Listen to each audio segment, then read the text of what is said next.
میرے بابا جان، آج جو چاند گرنے لگنا ہے اس کا کوئی نقصان یا پھر اس میں نحوست تو نہیں ہے؟ ہاں میرا بیٹا، کتنا پیارا آپ نے سوال کیا ہے۔ اللہ کے رسول صلی اللہ علیہ وسلم نے فرمایا ہے کہ جب چاند کو گرن لگے یا جب سورج کو گرن لگے، یہ اللہ کی نشانیوں میں سے ایک نشانی ہے۔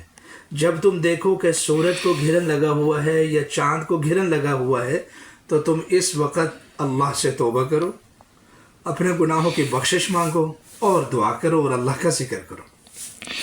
اب یہ عقیدہ رکھنا کہ سورج یا چاند کو گرن لگا ہے لہٰذا اس سے کسی کا نقصان ہوگا، کسی خاص عورت کو نقصان ہوگا، اس سے لڑائی جھگڑے ہوں گے، یا یہ منحوس وقت لوگ اس کو سمجھتے ہیں، شریعت اس کی اجازت نہیں دیتی۔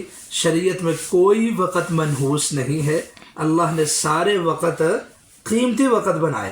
ممکن ہے کہ اسی وقت میں اللہ تعالیٰ کسی بندے کی بخشش کر دے، کسی کی توبہ کو قبول فرما لے، تو یہ وقت اس کے لیے منحوس ہوا؟ نہیں، یہ وقت تو اس کے لیے قیمتی ہوا۔ تو یہ عقیدہ رکھنا کہ چاند گرن لگنے کی وجہ سے یا سورج گرن لگنے کی وجہ سے نحوست آئے گی، نقصان ہوں گے، بندشیں لگ جائیں گی، دشمنیاں پڑ جائیں گی، یہ عقیدہ اسلام کے خلاف ہے اور شرک کے زمرے میں آتا ہے، توکل علی اللہ کے خلاف ہے۔ اس لیے آپ نے کبھی یہ عقیدہ نہیں رکھنا کہ سورج یا چاند کو گرن لگنے کی وجہ سے نحوست آتی ہے یا دشمنیاں پڑتی ہیں یا نقصان ہوتا ہے، بلکہ جب اس کو دیکھیں تو آپ نے کیا کرنا ہے؟